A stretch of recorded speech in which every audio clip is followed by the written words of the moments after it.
ગુજરાત રાજ્ય ઉપર છેત્રી દનૈયા તપતા હોય તેમ ભયંકર ગરમી પડતી જોવા મળી રહી છે, પરંતુ હવે આ ગરમી લાંબો સમય સુધી ચાલવાની નથી, કારણ કે એક સાથે બે ભયંકર હાઈ પ્રેશર સિસ્ટમ સક્રિય બનીને મજબૂત ઘેરાવો રચાવી રહેલી જોવા મળી રહી છે. સિસ્ટમની અસરો તમે જોઈ શકો છો.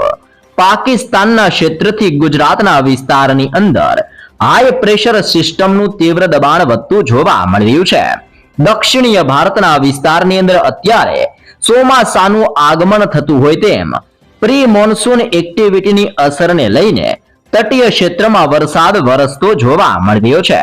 બંગાળની ખાડીના દરિયામાં મોટા વિરામ લીધા બાદ મિની વાવાઝોડાનો તીવ્ર ખતરો વધી રહ્યો છે. બંગાળની ખાડીના ક્ષેત્રથી અરબી સમુદ્રના વિસ્તારમાં તોફાની હલચલ અને તીવ્ર ગતિવિધિઓ વધતી જોવા મળી રહી છે. આમ સક્રિય બનતી અનેક લો પ્રેશર અને હાઈ પ્રેશર સિસ્ટમની તોફાની અસરને લઈને બંગાળની ખાડીને અરબી સમુદ્રના તમામ વિસ્તારોમાં આંધી તુફાન વંટોળ જેવો માહોલ જોવા મળી રહ્યો છે. તમે જોઈ શકો છો, દક્ષિણીય ભારતના તટીય ક્ષેત્ર જેમાં શ્રીલંકા અને મદુરાઈના વિસ્તારની અંદર ઓચિંતાના મોટા પલટાવ વચ્ચે સિસ્ટમની ગતિવિધિઓ વધતી હોય તેમ આ તમામ વિસ્તારોમાં માવઠાનું ભયંકર સંકટ વધવાની તાજી લેટેસ્ટ આગાહીઓ કરવામાં આવી રહી છે, જેની અસરને લઈને ભુવનેશ્વર, વિશાખાપટ્ટનમ, હૈદરાબાદ, બેંગલુરુ, બેંગલવીના વિસ્તારોમાં હાલ વાદળોના ઝુંડ છવાઈ રહ્યા છે. જોકે હાલ ગુજરાતની અંદર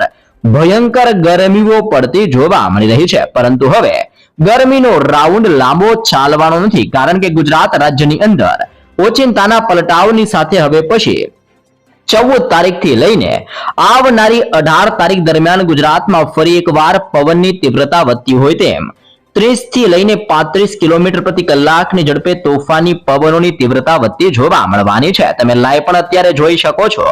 ઓમાનના તટીય ક્ષેત્ર, ઈરાન, અફઘાનિસ્તાન ને પાકિસ્તાનના ક્ષેત્રથી લઈને અત્યારે હિમાલયના વિસ્તાર સુધી એક મજબૂત વેસ્ટર્ન ડિસ્ટર્બન્સ સક્રિય બનીને ધીમે દિશાઓ બદલીને આગળ વધતું હોય તેમ ગુજરાતના સંપૂર્ણ ક્ષેત્રની અંદર પણ હવાનું હળવું દબાણ દર્શાવી રહેલું જોવા મળી રહ્યું છે.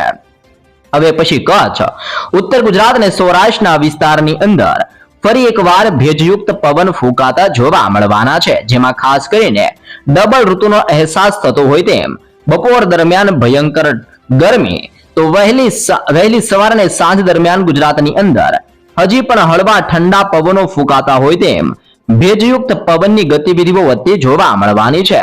તુર્બેટનો ક્ષેત્ર, રાજસ્થાનના વિસ્તાર અને કરાચીના વિસ્તારમાંથી હાઈ પ્રેશર સિસ્ટમનો ઘેરાવો સક્રિય બનીને આ વિસ્તારોની અંદર તીવ્ર ગતિવિધિઓ દર્શાવી રહ્યો છે. ગુજરાતના સૌરાષ્ટ્રના ક્ષેત્ર, કચ્છના વિસ્તાર, દક્ષિણીય ગુજરાતના વિસ્તાર અને ઉત્તરીય ગુજરાતના વિસ્તારમાં અત્યારે સ્ટ્રફ લાઇન અને શિયર ઝોનનું હવાનું હળવું દબાણ સક્રિય બનતું જોવા મળી રહ્યું છે.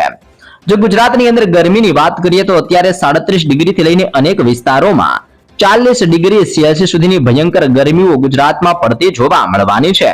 અને હવે પછી આગામી 4 દિવસની અંદર મોટો પલટાવ આવવાની સાથે 19 તારીખથી આવનારી 21 તારીખ દરમિયાન માવઠાનું તીવ્ર સંકટ વધતું હોય તેમ લાંબા સમયના વિરામ લીધા બાદ હવે માવઠાનો નવો રાઉન્ડ ફરીથી શરૂ થતો જોવા મળવાનો છે. આમ ખાસ કરીને ગુજરાત રાજ્યમાં 19 તારીખ, 20 તારીખ અને 21 તારીખના રોજ મોટા પલટાવો આવવાની સાથે સિસ્ટમો દિશાઓ બદલીને આગળ વધતી હોય તેમ ગુજરાતના સંપૂર્ણ વિસ્તારની અંદર સતત ગતિવિધિઓ તીવ્ર બનાવવાની લેટેસ્ટ આગાહીઓ કરવામાં આવી રહી છે. આપણે બીજા રાજ્યોની વાત કરીએ તો તમે જોઈ શકો છો, બંગાળની ખાડીને અરબી સમુદ્રના દરિયામાં બની રહેલી નવી સિસ્ટમો ધીમે આગળ વધતી હોવાને લઈને અત્યારે ચેન્નઈના ક્ષેત્રથી કેરળ, પોંડુચેરીના વિસ્તારથી લઈને તંજાવુર, શ્રીલંકાના વિસ્તારથી તિરુનંતવેલીની કોયમ્બતુર, આમ દક્ષિણીય ભારતના દરિયાઈ કાંઠાના વિસ્તારમાં હાલ અત્યારે પણ વરસાદ જોર દર્શાવી રહ્યો છે. પૂર્વીય ભારતની અંદર બાંગ્લાદેશના સંપૂર્ણ વિસ્તારની અંદર ગાજવીજ સાથે વરસાદનું સંકટ ટોળાઈ રહ્યું છે. ઉત્તર ભારતની અંદર લેહ લદ્દાખના ક્ષેત્રથી પંજાબ, લાહોરના ક્ષેત્રમાં, નવી દિલ્હીના વિસ્તારોની અંદર પણ ભેજયુક્ત પવનની અસરોની સાથે હજી પણ વાદળોના ઝુંડ મંડરાતા જોવા મળી રહ્યા છે. આમ અત્યારે દક્ષિણ ભારતના વિસ્તારમાંથી ધીમે ચોમાસાનું અનુમાન સક્રિય બનતું હોય તેમ સિસ્ટમની અસરો તીવ્ર બનવાને લઈને ગુજરાતના સંપૂર્ણ ક્ષેત્રની અંદર આગામી 4 દિવસની અંદર તોફાની પવનોની તીવ્રતાની વચ્ચે હવે પછી ભયંકર દબાણ સક્રિય બનવાને લઈને શક્યતાઓ જાહેર કરવામાં આવી રહી છે.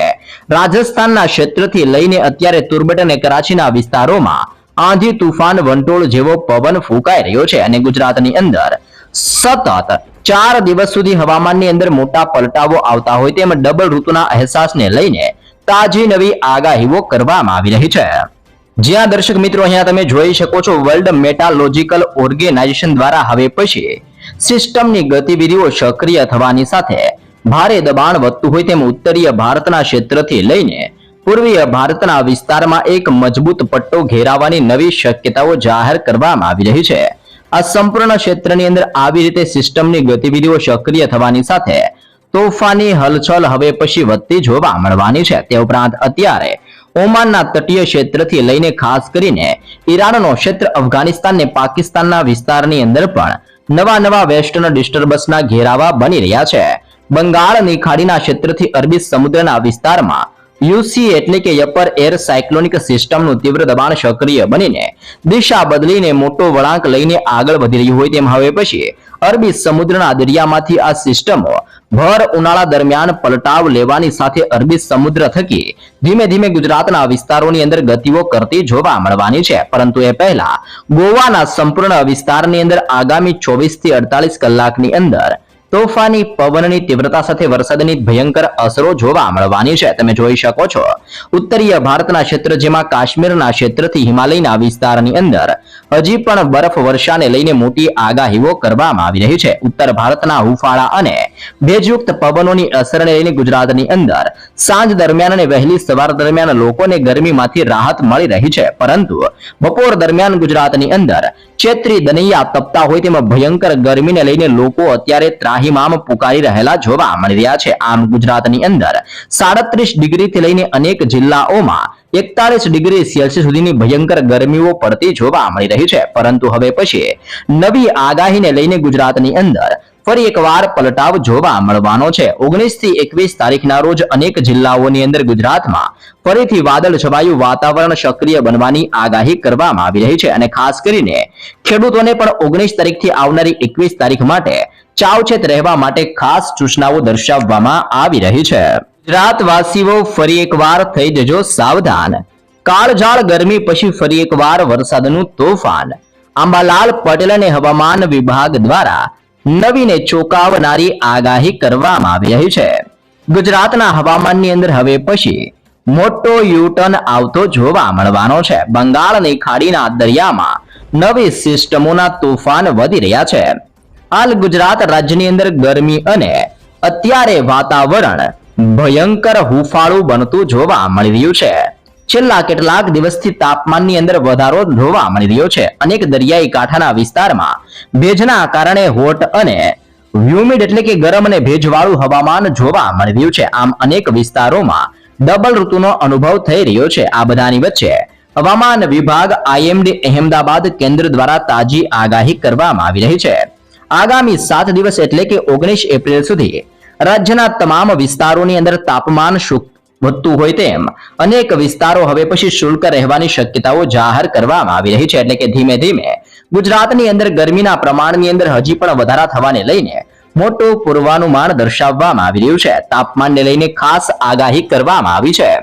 આગામી 48 કલાકની અંદર તાપમાનની અંદર 2 થી 3 ડિગ્રીનો વધારો જોવા મળી શકે છે. ત્યારબાદ કોઈ મોટા ફેરફાર નહીં થવાની શક્યતાઓ દર્શાવવામાં આવી છે. હીટવેવ અને અકળામણને લઈને પણ ખાસ એલર્ટ જાહેર કરવામાં આવી રહ્યું છે. કચ્છની અંદર યલો એલર્ટ સાથે ગરમીની સ્થિતિ અત્યારે ભયંકર બનતી જોવા મળી રહી છે.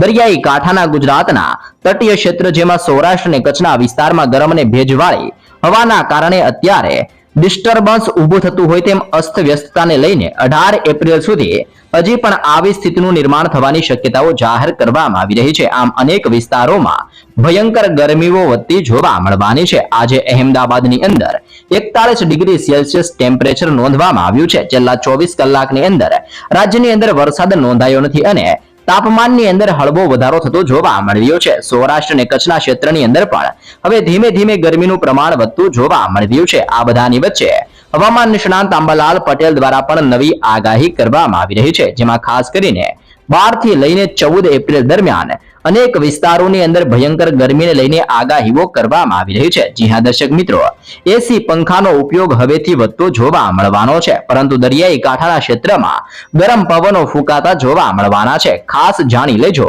20 એપ્રિલ સુધી ગરમીનો આતંક વધશે. મધ્ય ગુજરાતના વિસ્તારમાં ઉકળાટ જોવા મળી શકે છે અને કેટલાક વિસ્તારોમાં હજી પણ ટેમ્પરેચર વધવાની સાથે 44 ડિગ્રી સેલ્સિયસ સુધીનું ટેમ્પરેચર પહોંચવાની ખાસ આગાહી કરવામાં આવી છે. ઉત્તર ગુજરાતની અંદર ભયંકર ગરમીને લઈને પણ મોટી શક્યતાઓ જાહેર કરવામાં આવી રહી છે. સૌરાષ્ટ્ર, કચ્છ અને ઉત્તર ગુજરાતના વિસ્તારથી દક્ષિણીય ગુજરાતના વિસ્તારમાં ગરમીની સાથે સાથે હવે પછી ભેજનું પ્રમાણ વધવાની શક્યતાઓ દર્શાવવામાં આવી રહી છે. નવી સિસ્ટમોની અસરને લઈને દક્ષિણ ભારતના વિસ્તારોમાં અત્યારે વરસાદ વરસી રહ્યો છે.